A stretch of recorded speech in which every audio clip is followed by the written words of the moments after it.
Couto, mais um assunto aí de medicina legal, um resumo dos nossos estudos diários para o concurso aí de delegado da Polícia Civil do Estado do Paraná.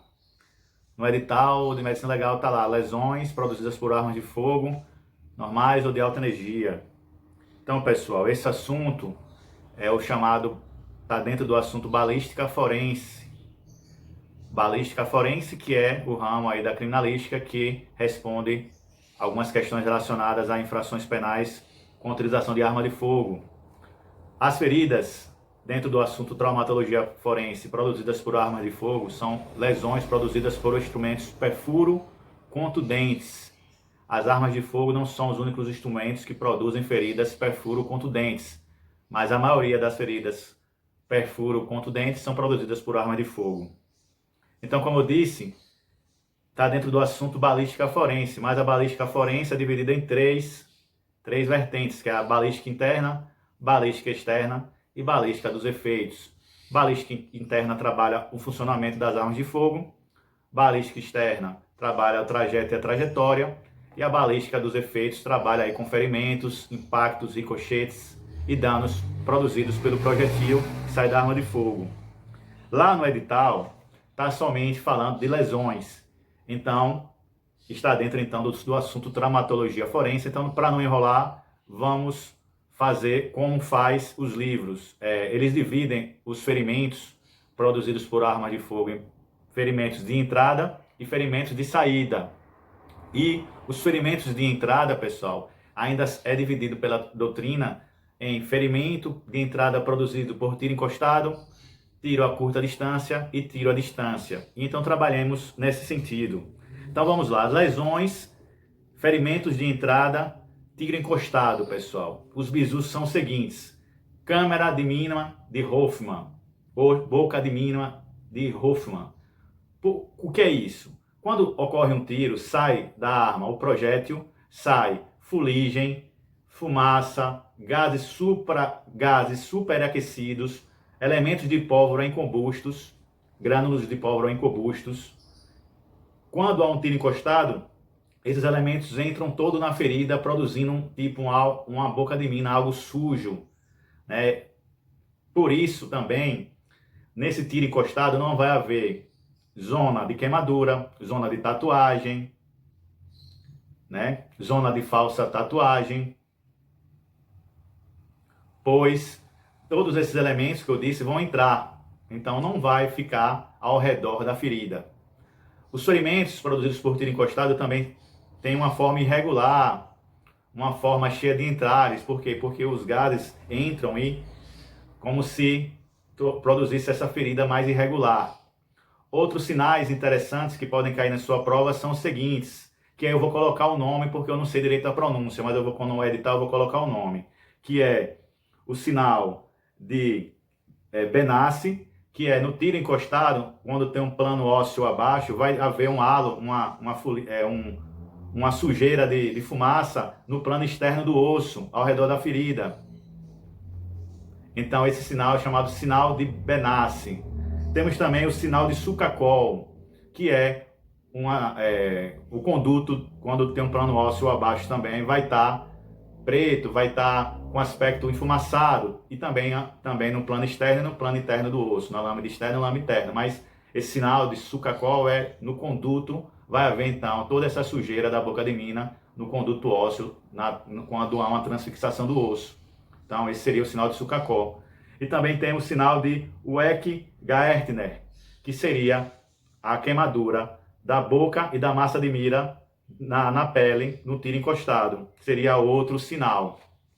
Outra questão interessante, pessoal, é aqui, nesse ferimento de entrada, a possibilidade do exame químico, onde vai ter a carbohemoglobina, carboxihemoglobina, vai ter nitritos, nitratos, enxofre, que são os elementos da pólvora que entraram aí no ferimento. Ok? Então, o que é interessante nesse ferimento de tiro encostado? Câmara de mina de Hoffman, sinal de Sukakol, sinal de Weck-Gaertner e sinal de Sukakol. Gravar porque pode cair. Mas o que mais cai é a câmara de mina ou boca de mina de Hoffman. Já nos tiros a curta distância, pessoal, O que é que traz esse tiro a curta distância? É que vai haver os elementos secundários do tiro, que explicaremos daqui a pouco, que é a zona de esfumaçamento, de tatuagem, de queimadura e zona de compressão de gases, que são os efeitos secundários do tiro. É o que caracteriza especialmente esse tiro a curta distância. Então, pessoal, no tiro a curta distância, a forma ela vai ser arredondada, a forma do ferimento, quando o tiro é dado perpendicular, e ela vai ter uma forma elíptica quando o tiro for inclinado. Então, isto é importante, a forma para saber a posição do atirador e da vítima. Orla de escoriação, vai ter a orla de escoriação. Vai ter também uma borda invertida para dentro. Por quê? Por conta do projetil fazer a força de fora para dentro. Então a borda vai ser invertida. Vai haver o halo de enxugo. O halo de enxugo é que o projetil ele vai enxugar ao entrar e deixar suas impurezas. Então vai ter uma pequena bolinha lá, preta ou cinza, porque o projetil vai se limpar ali na hora de entrar na pele. Ela vai ser concêntrica no tiro perpendicular e vai ter uma forma meia-lua no tiro oblíquo, inclinado, quando o projetil vem mais inclinado. Temos o halo ou a zona de tatuagem. Eu falei que quando há um tiro, sai grânulos incombustos de pólvora. Esses grânulos, eles penetram na pele. E aí quando há uma lavagem, eles continuam. Então, essa zona de tatuagem é esses grânulos incombustos de pólvora que saem da boca do cano da arma e que impregnam na pele. Ele será arredondado no tiro perpendicular e crescente no tiro oblíquo, inclinado. É importante também a zona de tatuagem, que dá para estabelecer a questão da distância do tiro. Ela é importante para isso. A zona de esfumaçamento já é produzida pela fuligem, pela fumaça preta que sai, que é a pólvora já combusta, que vai impregnar na pele. Ela é chamada de falsa tatuagem. Por quê? Porque quando é lavada, ela sai. Temos a zona de queimadura. A zona de queimadura, pessoal, é produzida pelos gases superaquecidos que saem. Eles queimam a pele, dando um aspecto vermelho, escuro ou até acinzentado. E nos pelos, queimam os pelos, eles tornam quebradiços, pessoal. Temos a aérola equimótica, que vai ser uma equimose também produzida no ferimento ao entrar, rompe pequenos vasos sanguíneos, criando uma pequena equimose também arredondada. E, por último, a zona de compressão de gases, ok? Então, só as questões dos ferimentos de curta distância, em especial esses elementos secundários, que é a zona de tatuagem, a zona de esfumaçamento, a zona de queimadura ou chamuscamento e a zona de compressão de gases. Já no tiro à distância, pessoal, no tiro à distância, o diâmetro é menor, da ferida é menor que o projétil, ela é regular, ela é arredondada no tiro perpendicular e ovalar no tiro oblíquo. Ela tem zona de escoriação também, como repetindo, concêntrica no perpendicular e oblíqua no inclinado. Tem halo de enxugo, que eu já expliquei o que é. Tem a areola equimótica e bordas reviradas para dentro. Agora, o que não tem no tiro à distância? O que eu falei, os elementos secundários. Zona de tatuagem, zona de esfumaçamento, zona de queimadura e não tem zona de compressão de gases, que seriam os elementos secundários do tiro. Isso só vai ter no tiro a curta distância, pessoal. Então, o tiro à distância não apresenta os elementos secundários do tiro. Repetindo, zona de tatuagem, zona de esfumaçamento, zona de queimadura e zona de compressão de gases, pessoal. Pessoal, passando nessa questão dos três tipos de ferimento de entrada, encostado, curta distância e longa distância, vamos fazer uma diferenciação aqui no plano de entrada e saída quando o tiro é dado no osso, no plano ósseo abaixo da pele. Como é que se estabelece a entrada e a saída? Tem um sinal chamado sinal de funil de Bonete ou também cone truncado de Pouzalde. Por quê? Porque na lâmina externa do osso vai ter uma bolinha toda regular. Só que na lâmina interna, quando visto no ângulo interno, vai ter um buraco totalmente desregular, maior do que o do plano da lâmina interna, e ele vai dar um aspecto de funil. Então, o ferimento de entrada do plano ósseo é essa bolinha pequena, e essa outra grande irregular seria o de saída, ok? Então, isso aí é chamado de sinal de funil de Bonete, ou cone truncado de Pouzalde. Tem também uma ferida no plano ósseo, um ferimento, um dano no plano ósseo que é chamado boca de fechadura, porque quando o tiro ele é dado tangencialmente, ele bate no osso, ele não consegue entrar totalmente. E aí vai arrancando o osso devagar e entra, e fica um aspecto de fechadura. Então, seria um tiro tangencial no osso.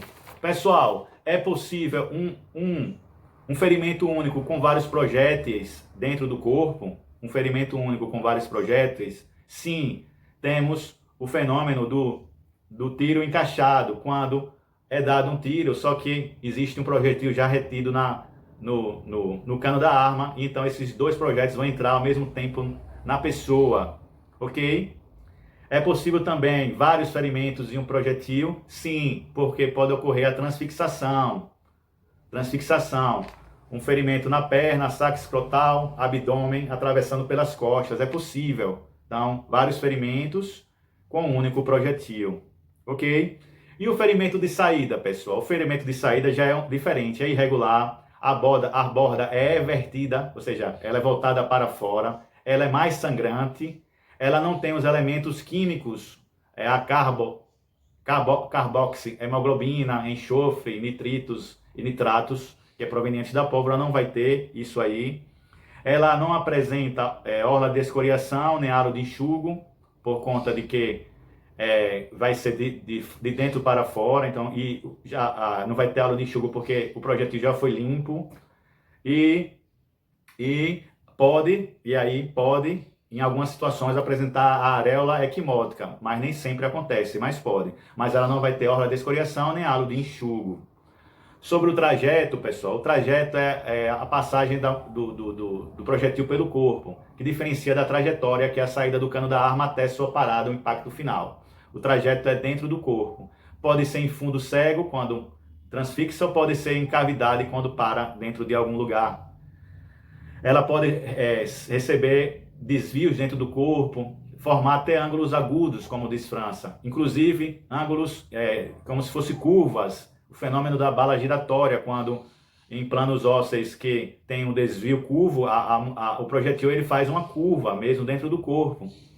Então, é isso.